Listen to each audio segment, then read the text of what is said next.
بسم الله الرحمن الرحیم. آرش نادمی هستم. در این ویدیو آموزشی در خدمت شما خواهیم بود با مبحث آنالیز واریانس درون موردی و مخلوط در نرم افزار اسپیسیس. خب در این ویدیو فرض بر این هست که مخاطبای ما رشته‌های علوم پزشکی و علوم انسانی هستند. بنابراین از طرح مباحث نظری و بحث تا اونجایی که ممکن هست خودداری می‌کنیم و تنها به مباحث کاربردی می‌پردازیم. خب مراحل انجام تحلیل آماریمون شامل 4 مرحله است. در مرحله 1 طرح موضوع رو خواهیم داشت که این رو با ارائه مثال‌های کاربردی انجام میدیم. در مرحله دوم نحوه ورود اطلاعات به نرم افزار اسپیسیس آموزش داده میشه.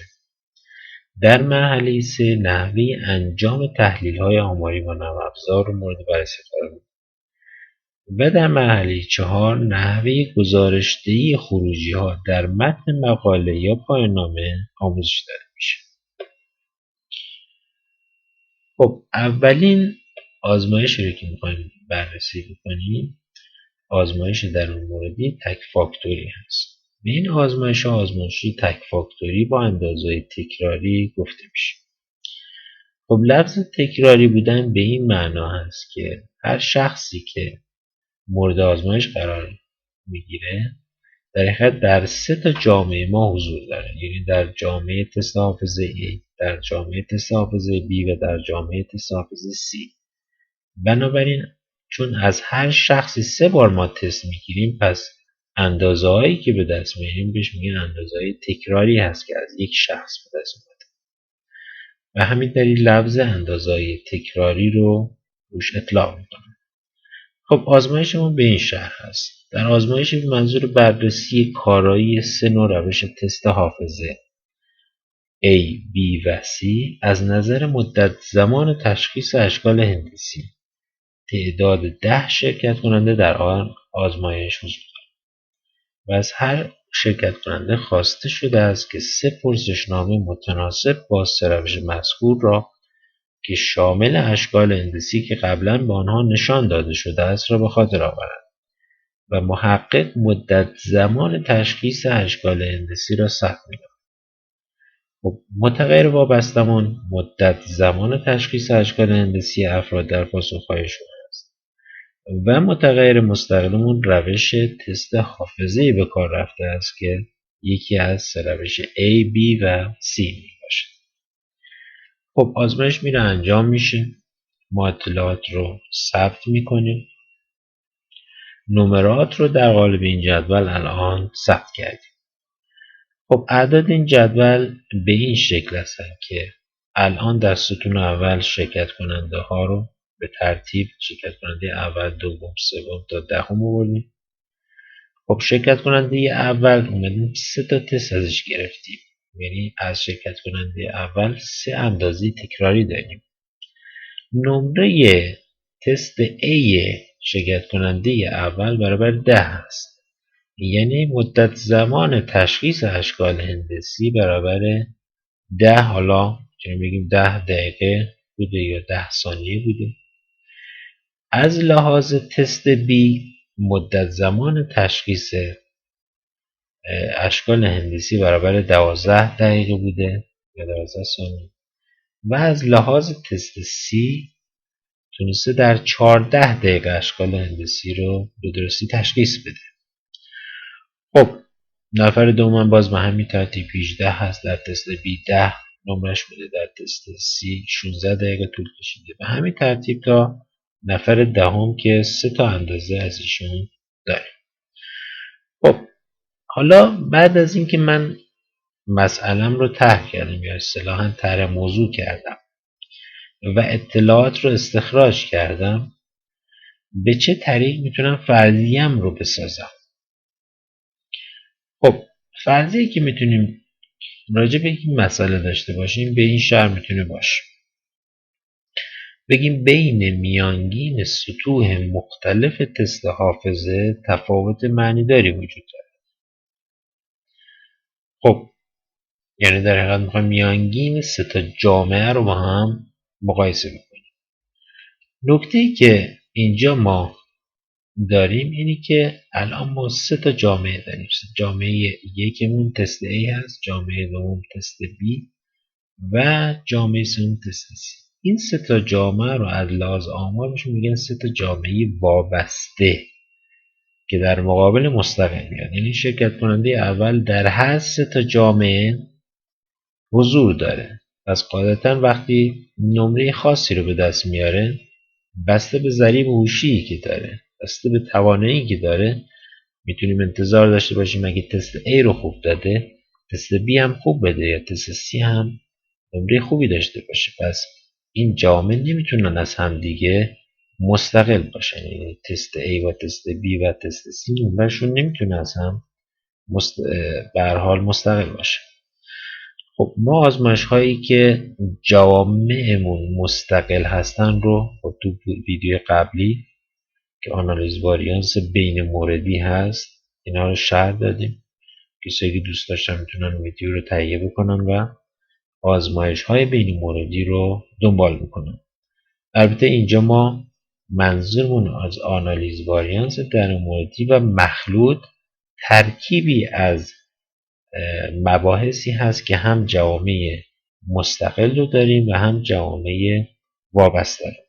پس به این در آزمایش های بعدی خواهیم رسید. پس لفظ اندازهای تکراری برمیگرده به استفاده از جوامع وابسته. خب بعد از تعریف فرضیه‌مون نوبت به این میرسه که من این اطلاعاتی که دارم رو چطوری وارد نرم افزار بکنم. من باید به یک شکل خاصی اطلاعات رو به نرم افزار وارد کنم. نکته که اینجا هست اینه که نحوه ورود اطلاعات جوامع وابسته که الان باهاش مواجه هستیم در نرم افزار به این شکل است که برای هر جامعه یک ستون رو ما اختصاص میدیم. در صورتی که جوامعمون مستقل باشن از هم دیگه که برمیگرده با آزمایش‌های بین موردی، ما کل جوامعمون رو یک ستون براش در نظر میگرفتیم و اسم اون ستون گروه بندی یا کدگذاری شده نامگذاری میکردیم. خب اینجا من از این محیط خارج میشم، نرم افزار اسپیسیس رو باز میکنم. پیش‌فرضمون این هست که شخصی که با این ویدیو رو در حقیقت تهیه میکنه یک اطلاعات ناچیزی از نرم افزار داشته باشه که چطوری نصب میشه و چطوری نرم افزار رو باز کنه.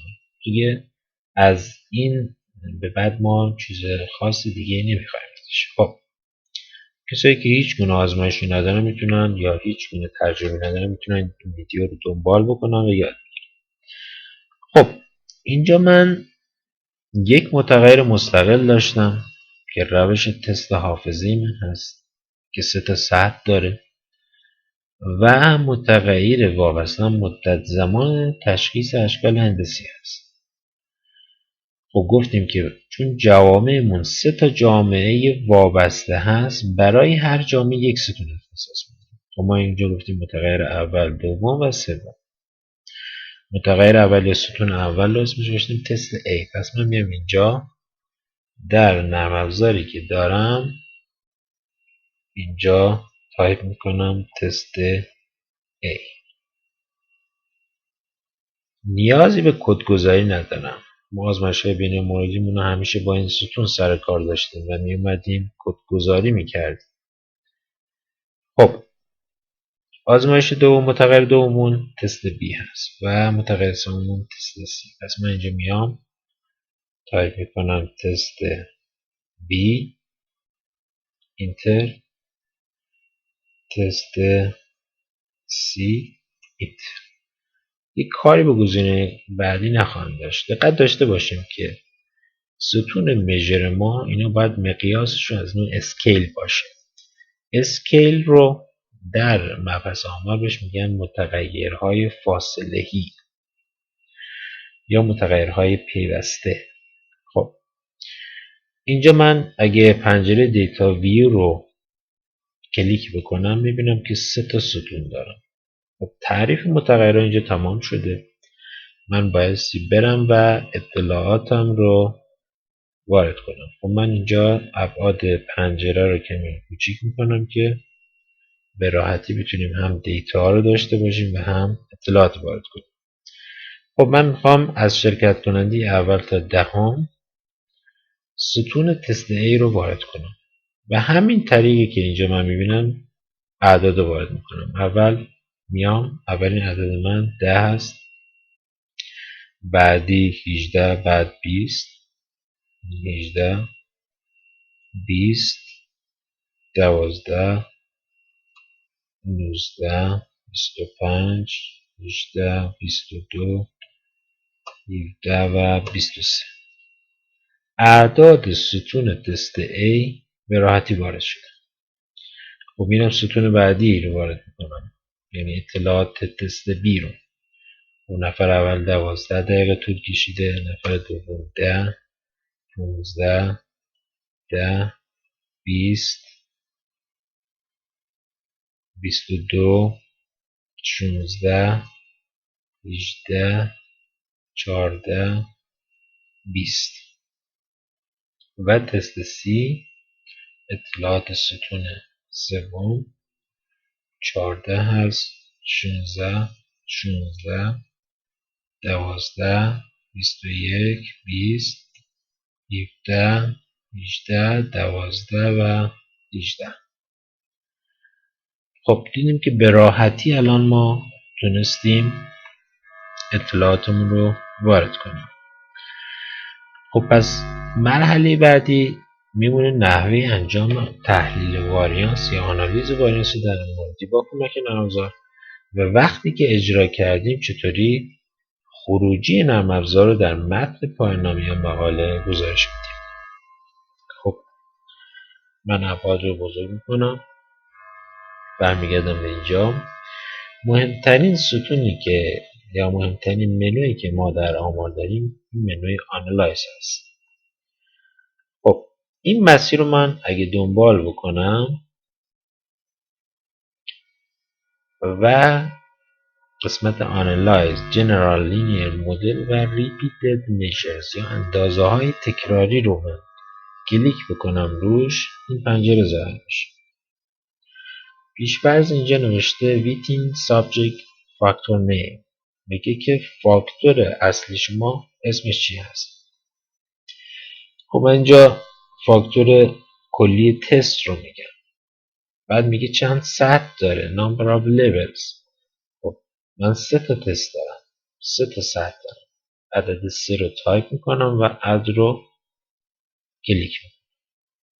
به بقیه قسمت کاری ندارم. خب حالا باید برم دکمه دیفاین رو بزنم و 3 تا سطحی رو که تعریف کردم برای نرم افزار مشخص کنم. خب اینجا تست A رو انتخاب میکنم، انتقالش میدم به سمت راست به عنوان فاکتور اولم. علامت سوال گذاشته که فاکتور دومتون چیه، فاکتور سومتون چیه.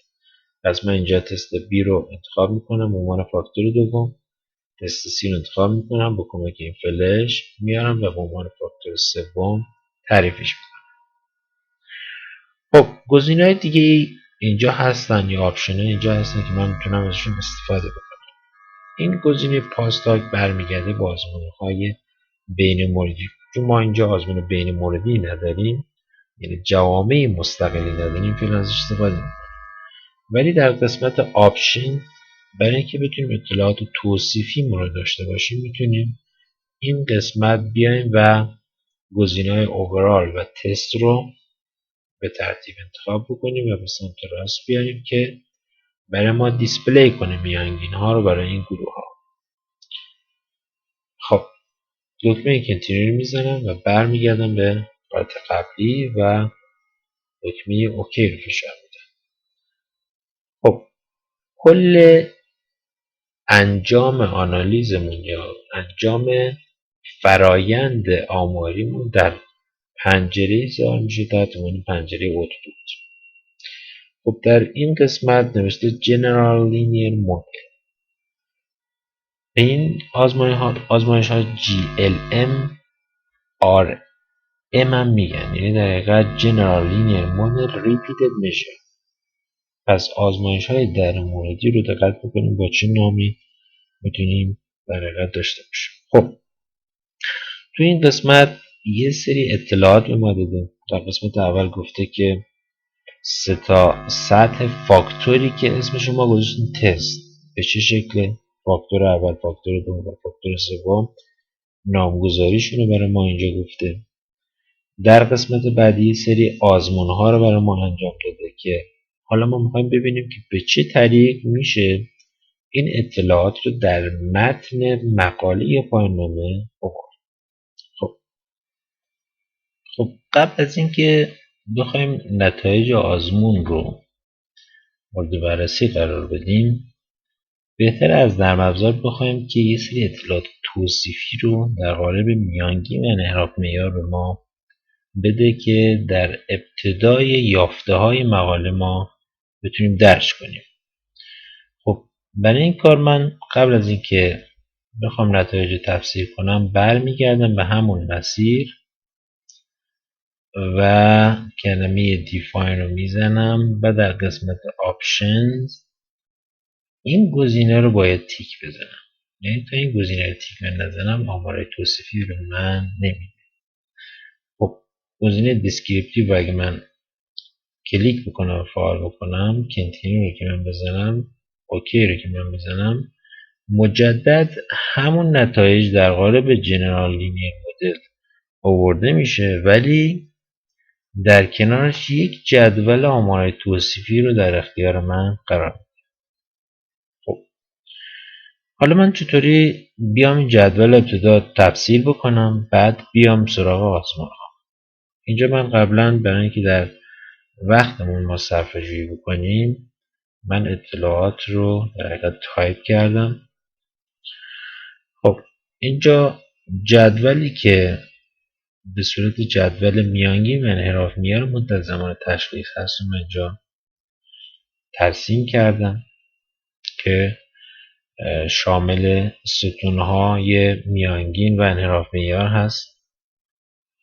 میانگین رو با می نشون میدم و انحراف معیار با استیلی دیوییشن. و ستون اولش که مربوط به سطوح فاکتور من هست که تست A, B و C هستن.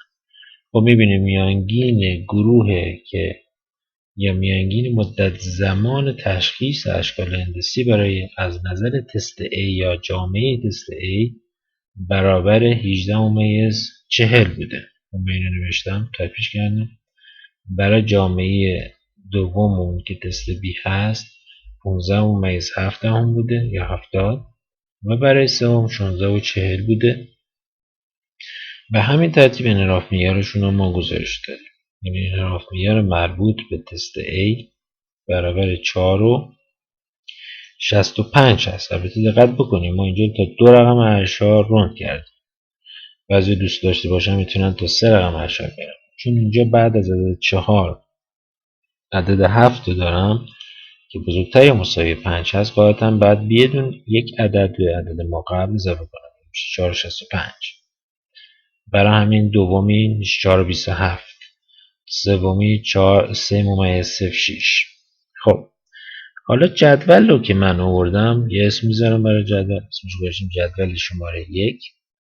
اینجا میگیم جدول 1 شامل میانگین و انحراف معیار مربوط به مدت زمان تشخیص اشکال هندسی در 3 گروه تست حافظه A, B و C می باشد که با توجه به آن میانگین کمترین زمان تشخیص مربوط به تست B با مقدار 15/70 و انحراف معیار 4.27 باشد. خب اینجا تشریح این جدول توصیفی در حقیقت یک امر سلیقه‌ای هست. ما اینجا مینیمم مقداری رو که در حقیقت میانگین مدت زمان تشخیص هست رو به عنوان شاخصمون در نظر گرفتیم. خب قاعدتا اون تستی که کمترین مدت زمان رو داشته باشه که برای به خاطر آوردن اون اشکال در حقیقت داشته باشیم میتونیم بگیم که تست مناسبی هست. خب اینجا ما گزارش دادیم که تست B در میان این سه تا میانگین کمترین میزان رو داشته که 15/70 بوده. خب انحراف معیارش هم گزارش دادیم. خب میتونستیم بیشترین میانگین هم گزارش بدیم، انحراف میانش رو توضیح بدیم و به هر حال هر گونه تفسیری نسبت به این جدول داشته باشیم. خب خیلی خلاصه ما در حقیقت اومدیم به این شکل تفسیر کردیم. خب بعد از جدول تحلیل واریانس میرسه نوبت به آزمون های آماری. خب قبل از اینکه این جدول دوم من بگم که مولتی وریت تست هست یا آزمون های چند متغیره هستن، من میام ابتدا آزمون کرویت مخلی رو ابتدا گزارش میدم. خب آزمون های آماری دقت بکنیم به ما نمیگن که فرضیه ما معنیدار هست یا نه. در مبحث آزمون های آماری یک شاخص به ما ارائه میشه. این شاخص رو میگن سطح معنیداری که معمولا با نماد SIG که 3 تا حرف اول کلمه سیگنیفیکنس هست رو به ما نشون میدن. ما باید از روی این شاخص هست که معنیدار بودن آزمون منظور پذیرش یا رد فرضیه‌مون هست رو بر اساس این شاخص تصمیم میگیریم. خب اینجا اگه دقت بکنیم یک قانون کلی ما در آمار داریم. قانون کلی معنیداری یا عدم معنیداری فرضیه‌مون. اگه SIG رو با سطح خطا در نظر بگیریم که این سطح خطا رو معمولا در پژوهش‌ها یا 5% میگیرن یا 1% یا متناسب با شرایط پژوهشی که وجود میاد و متناسب با مقادیری که برای SIG ما به دست میاریم سطح خطا دست خود ما هست و تعریفش. اما معمولا در مقالات یا 5% هست یا 1%. خب اگه SIG رو ما به دست آوردیم کمتر از آلفا بود، کمتر از سطح خطا بود، ما اصطلاحاً میگیم که آزمونمون معنیدار هست. و در صورتی که SIG بزرگتر یا مساوی مقدار خطا باشه اصطلاح غیر معنیداری آزمون رو میگیم یا میگیم آزمون معنیدار نیست. خب نمیخوایم دقیقاً وارد مباحث محض بشیم. دقیقاً SIG یه نوع مساحت هست که زیر منحنی تحت عنوان فرض H0 یا H1 ساخته میشه و با مقدار آلفا که باز یک مساحت هست سنجیده میشه از لحاظ تئوری. ما قرارمون این بود که کمتر وارد مباحث نظری بشیم. پس اگه SIG کمتر از آلفا بود ما آزمونمون معنی داره و در صورتی که SIG بزرگتر یا مساوی آلفا بود میگیم آزمونمون معنی دار نیست. خب پس اگه من برگردم به خروجی هایی که دارم برای آزمون کرویت مخلی، اینجا من میتونم این جدول رو به این شکل گزارش بدم. من این دوبار ابعاد این جدول رو این فایل ورد رو کمتر بکنم که هم خروجی رو بتونم داشته باشم و هم متن. خب این جدولی که اینجا هست میاد برای ما یک آماری کای اسکوئر یا خیدو برای ما میسازه و بر اساس مقدار درجه آزادی و سطح معنیداری هست که ما تصمیم میگیریم که آیا دلیلی بر رد یک نواختی ماتریس کوواریانس خطاهای ستون متغیر وابسته وجود داره یا نه. خب اینجا من به چه شکل این رو تفسیر کنم به این شکل میگم نتایج آزمون کرویت مخلی برای متغیر وابسته مدت زمان تشخیص اشکال هندسی با مقادیر این مقدار کای اسکوئر که درجه آزادی میام در پرانتز می‌نویسم. این DF مخفف دیگری آف فریدم هست یا درجه آزادی که الان درجه آزادی من 2 هست. پس می‌نویسم کای اسکوئر یا خی 2 داخل پرانتز عدد 2 رو حک میکنم که درجه آزادی هست و این مقدار رو که مقدار کای 2 هست رو گزارش میکنم که برابر 760,600 هست. خب سطح معنیداری رو من اینجا با نماد پی نشون دادم.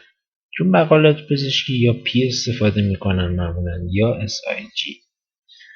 اینجا ما برای اینکه نشون بدیم که لزومی نداره که حتما ما از 3 تا حرف کلمه سیگنیفیکنس یا SIG استفاده بکنیم، برای همین در متنمون بیشتر از پی استفاده کردیم. یعنی حرف اول کلمه پی ولیو که باز معنای سطح معنیداری هست. خب مقدار این سطح معنیداری شده 684,000. پس من اینجا نوشتم پی مساوی 684,000 که بیشتر از عدد 500 هست. ما اینجا سطح معنیداری رو 5% در نظر گرفتم برای این آزمون. خب پس از این جدول چیزی که من گزارش دادم این 3 تا ستون بود: کای 2، درجه آزادی و SIG. خب حالا چه چیزی به ما میگه؟ چون اینجا در حقیقت سطح معنیداری ما بیشتر از آلفا هست، پس آزمون ما معنیدار نیست. پس من اینجا میگم بیانگر این واقعیت است که دلیلی بر رد یک نواختی ماتریس کوواریانس خطای سطوح متغیر وابسته وجود ندارد. در صورتی که آزمون معنیدار بود، یعنی در حقیقت SIG کمتر از مقدار 5% بود، ما میتونیم چیکار بکنیم؟ میتونیم بگیم که در حقیقت یک نواختی ماتریس کوواریانس خطای سطوح متغیر وابسته وجود دارد. خب پس اکتفایی که میکنیم به در حقیقت متنی که برای این آزمون داریم فقط این 3 تا خط هست. خب آزمون بعدیمون برمیگردیم به این آزمونی که تحت عنوان آزمون‌های چند متغیر هستن. خب 4 تا آزمون اینجا انجام شد که مهمترین آزمونی که ما داریم آزمون ویکس لامدا هست یا لامدای ویکس، که اینجا مقداری که برای لامدای ویکس هست اگه نزدیک به مقدار 0 باشه، این عدد همیشه بین 0 و 1 است. اگر نزدیک مقدار 0 باشه ما میتونیم بگیم که بین گروه ها یا سطوح فاکتور ما میانگینهاشون با هم متفاوت است و هرچی به عدد 1 نزدیکتر باشه تفاوتی رو بین میانگینهای سه تا جامعه نخواهیم داشت. خب اینجا عدد 497 تقریبا یه عدد متوسط است. پس قاعدتا ما نمیتونیم با قاطعیت زیادی بگیم که میانگینها متفاوت هستند. خب آزمون های دیگری در کنار این هستن که معادل این آزمون هستن و اینا رو من میتونم گزارش بدم، ولی مهمترین آزمونی که ما داریم آزمون لامدای ویکس هست. خب این خط رو من چطوری گزارش بدم؟ اینجا من گفتم از طرفی نتیجه آزمون که همینو داشته باشم یک، از طرفی نتیجه آزمون لامدای ویکس با مقادیر به این شکل. خب دقت بکنیم لامدای ویکس یک آماری فیشر رو برای ما میسازه. آمار فیشر 2 تا درجه آزادی داره که درجه آزادی صورت و مخرج میدن. اینجا به ما درجه آزادی 2 و 8 داره. من این دوتا رو باید در داخل پرانتز به این شکل می‌نویسم F2 و 8 و مقدار آماری F که برابر 4.047 هست. پس نوشتیم F این دوتا درجه آزادی برابر 4.047 هست. خب سطح معنیداری که برای این آزمون داریم در اینجا گزارش شده که برابر 61,000 هست. پس من اینجا می نویسم P مساوی 61,000. خب اینجا چون من هدفم این هست که برسم به تفاوت بین جوامعم که تستای A, B و C بود، برای من اهمیت داره که این آزمون معنیدار بشه. بنابراین من اینجا از آلفای 5% استفاده نمی کنم. آلفایی رو انتخاب می کنم که بیشتر از مقدار SIG باشه و اون رو گزارش میدم. پس اینجا اگه من 61,000 دارم، اگه آلفام رو بگیرم 7%، خب قاعدتاً بیشتر از سطح معنیداری هست. پس اینجا میتونم بگم بیانگر تاثیرگذاری فاکتور نوع تست حافظه در سطح خطای 7% هست که همون میزان آلفای من هست. خیلی عزیزان توجه نمی کنن، میگن که در حقیقت چون تو همه پژوهش‌ها معمولا 5% یا 1% در نظر میگیرن، از این ترس دارن که آلفا رو عوض بکنن. شما به آلفا نگاه بکنید، به سطح معنیداریتون نگاه بکنید. اگه مقدار سطح معنیداریتون کمتر از 5% بود، خب طبق معمول همون 5% بگیرید. ولی اگه براتون اهمیت داشت که این آزمون معنی دار بشه، خب به سطح معنیداری نگاه میکنیم، میبینیم از هر عددی که کمتر بود. خب قاعدتا این نکته هم مهم هست که عددی که من انتخاب میکنم حداقل کمتر از 0.1 باشه یا 10%. چون اگه من الان آلفا رو خطامو 7% گرفتم، قاعدتا 1 آلفا مقدار اطمینان من هست که 1-7% میشه 93%. خب اطمینان 93% با اطمینان 95% که از آلفای 5% به دست میاد، قاعدتا نمیتونه زیاد تفاوت باشه. پس این کار برای من توجیه پذیر هست که من میخوام این کار انجام بدم. پس اینجا ما گفتیم در سطح خطای 7% دقیقاً آزمونمون معنی دار هست و نشون میده که فاکتور نوع تست حافظه اهمیت داره که و دقیقاً این که کدوم تست رو ما انتخاب بکنیم از اهمیت ویژه برخوردار هست. خب در اینجا پس استفاده از این جدول کردم، استفاده از لامدای ویکس بود. باز من میتونم معنیداری فاکتور تست رو در جدول دیگه ببینم که جدول مهمی هست. اینجا این جدولی که تحت عنوان تست of Witting Subject Effects آورده، این جدول ارتباط نزدیکی با این جدول داره که آزمون کورد-مخیلی هست. خب آزمون کورد-مخیلی دقیقاً ما میگه که شما از کدوم یک از این آزمون هایی که در جدول بعدی میاد استفاده کنید. در صورتی که این آزمون معنیدار نباشه، من میرم در این جدول از آزمون اسپریتی اسیومد یا آزمون اسپریسیتی استفاده میکنم و در صورتی که معنیدار باشه، یعنی کمتر از 5% یا کمتر از اون مقدار آلفای من باشه، من میرم از آزمون‌های محافظه‌کارانه تر که این آزمون‌های بعدی هست که 3 آزمون دیگر هستن استفاده کنم.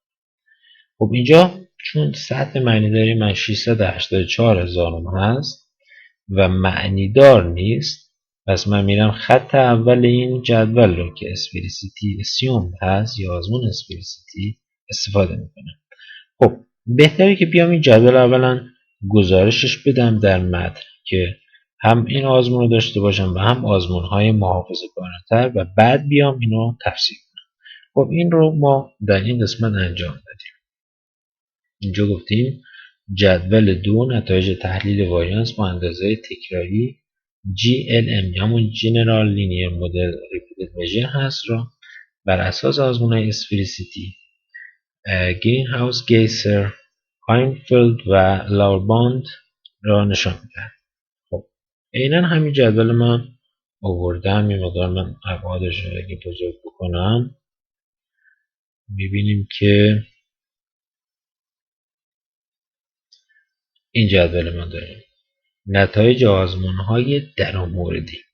خب اینجا من می‌نویسم منبع تغییرات که همون سورس من هست، سطوح فاکتور نوع تست حافظه هست که 3 سطح داشت و آزمون ها رو که 4 آزمون هستن رو من اینجا عنوان کردم.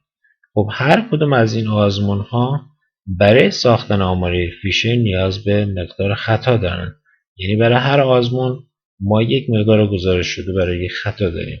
برای همین در سطرهای بعدی برای مقدار خطا گزارش شده که مجموع مربعات و سایر آیتم های اون چند شده. خب ستون بعدی ستون سام اسکوئر هست یا مجموع مربعات. برای آزمون اولم 39/267 هست این گزارش دادیم. الان اگه دقت بکنید چون همه این آزمون ها چه آزمون اصلی چه آزمون های محافظه کارانه میخوام به یک جواب برسن که آیا این فاکتور تست میتونه سطوحش با هم دیگه متفاوت باشه.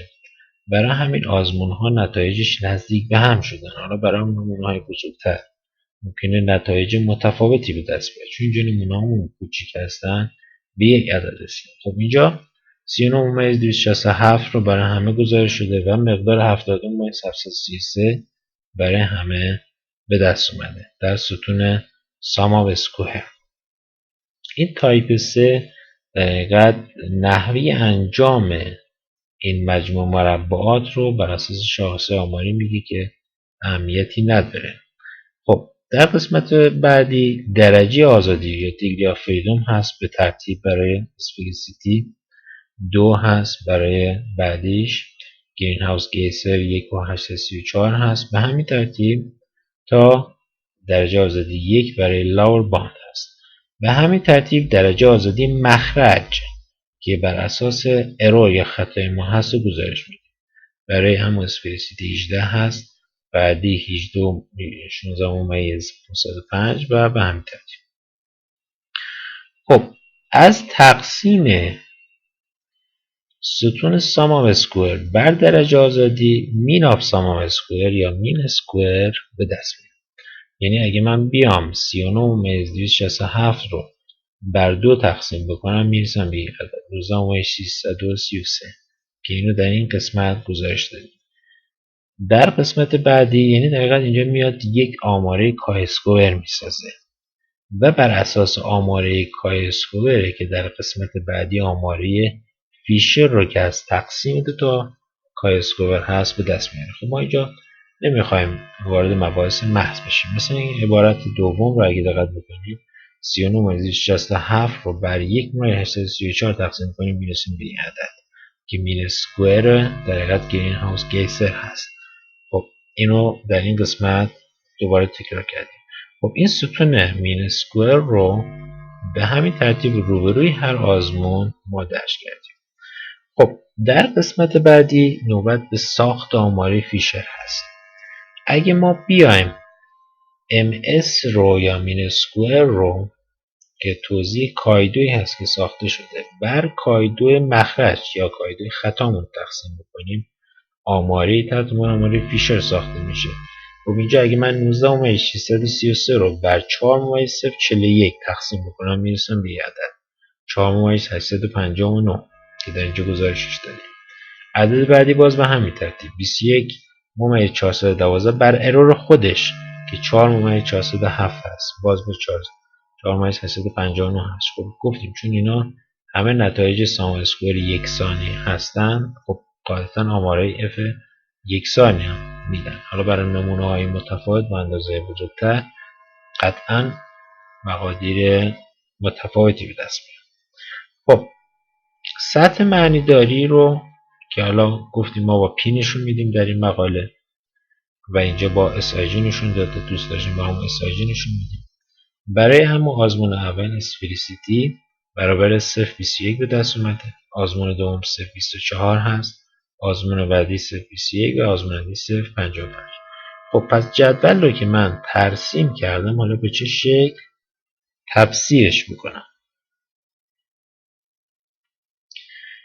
خب اینجا گفتیم بر اساس جدول شماره 2 که این جدول هست با توجه به مقادیر آماره فیشر و سطح معنیداری به دست آمده از آزمون‌های اسپلیسیتی، گرین هاوس گیسر و هاینفیلد برای فاکتور نوع تست حافظه. دقت بکنید من اینجا فعلا لاور باند رو نگفتم، گفتم برای فاکتور نوع تست حافظه که به ترتیب برابر این سه تا پرانتز هست. خب توی این پرانتز دقت بکنید اول آماره فیشر گزارش داده شده و ثانیاً مقدار سطح معنیداری متناسب با مقدار سطح خطامون. چون تو جدول ما پی یا سطح معنیداری ها رو گزارش دادیم یعنی در این قسمت میتونیم یا اینا رو در متن بیاریم یا نیاریم، مثلا به این شکل. الان برای آزمون اسپلیسیتی برابر 0.21 به دست اومده، قاعدتاً کمتر از 5% هست، پس من نوشتم پیش کمتر از 5%. خب این F رو من چطوری داشته باشم؟ برای اینکه هم متن رو داشته باشیم هم جدول رو من بیام از متن لاتینش استفاده بکنم.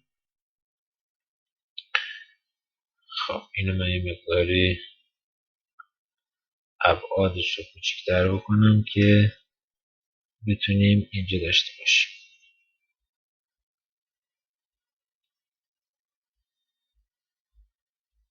خب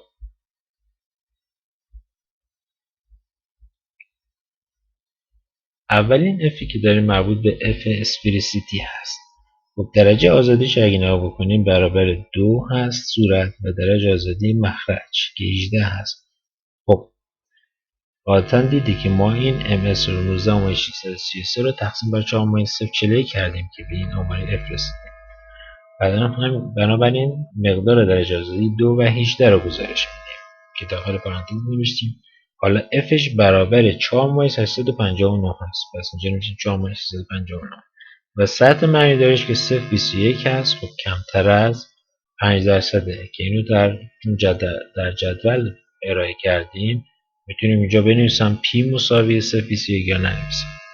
خب آزمون بعدی که آزمون گرین هاوس هست، fش رو که درجه آزادی 1.834 و درجه آزادی 16.505 هست با مقدار F 4.859 و سطح معنیداری 0.24 که باز کمتر از 5% هست. خب و آزمون بعدیش که سومی بود، درجه آزادی 2 و 18 اینجا من یه اشتغال تایپی هست، 2 و 18 برابر 4.859 هست که سطح معنیداری 0.21 بنابراین نوشتیم کمتر از 5%.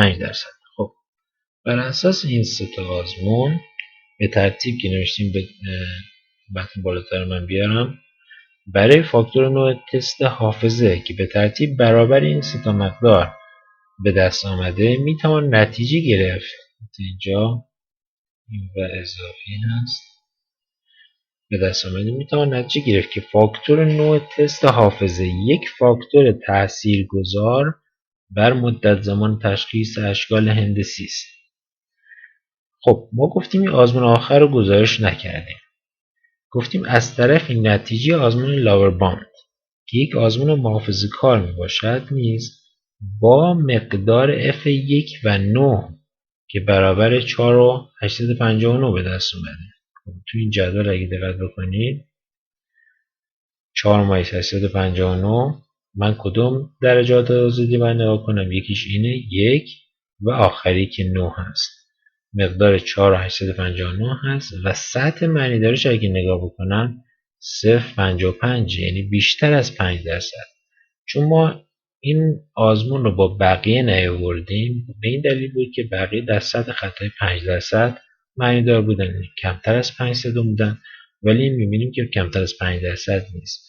خب تو این موقع ما گفتیم بنا به موقعیت پژوهشی میتونیم آلفا رو عوض کنیم.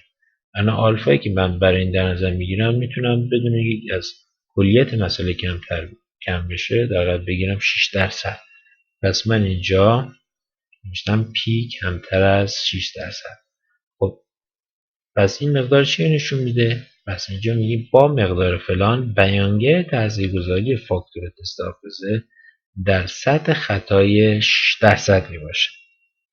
پس اگه من بخوام فرضیم رو که در اینجا مطرح کردم ببینم که آیا مورد پذیرش قرار گرفته یا خیر، با توجه به نتیجه آزمونی که از 3 تا یا 4 تا به دست آوردم میتونم بگم اینجا بنویسم بنابراین دلیل داره که من اینجا این متن که الان میخوام بنویسم رو نیاوردم.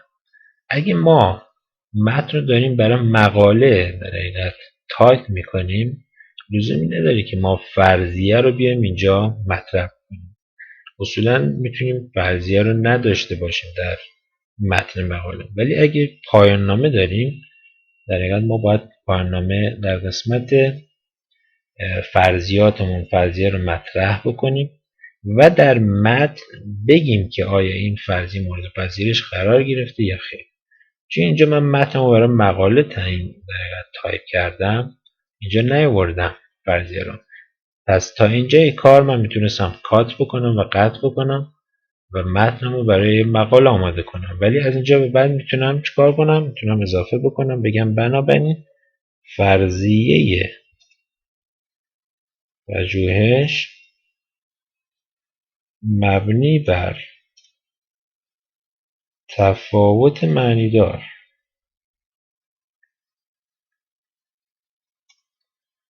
میان میانگین سطوح تست حافظه مورد پذیرش قرار میگیره. برای فرضیه پژوهش مبنی بر تفاوت معنیدار میان میانگین سطوح تست حافظه مورد پذیرش قرار میگیره. پس من این قسمت رو میتونستم در حقیقت با عبارت زرد نشون بدم، در صورتی که مقاله من دارم میتونستم نیارم و در صورتی که دارم متنم رو برای پایان نامه تدوین میکنم میتونستم اینو اضافه کنم. البته یه سری جداول اضافه تر اینجا برای ما گزارش داده شده. البته یه سری جداول هست که مربوط به نحوه اجرای رگرسیونی هست که بر اساس اون تحلیل واریانس تدوین شده که آیا خطی هست یا کوادراتیک هست. این رو ما کاری بهش نداریم و از طرفی چون آیتم بین موردی ما نداشتیم از این جدول هم استفاده نخواهیم داشت، ولی سایر موضوع ها رو ما میتونیم در قسمت فاصله اطمینان رو بیاریم در قسمت آمار توصیفیمون یا سایر شاخص ها رو ما ارائه بکنیم در قسمت پایان ناممون که در حقیقت تفصیلی بیشتری داشته باشه پایان ناممون. ولی واقعا وقتی که میخوایم مقاله رو تدوین بکنیم که هدف اصلیمون هم مقاله هست، لزومی نداره ما شاخه برگ بیشتری بهش بدیم و هرچی خلاصه تر قسمت یافته های مقاله درج بشه میتونه ارزش مهمتری داشته باشه. خب در این قسمت این ویدیو آموزشی به پایان میرسه.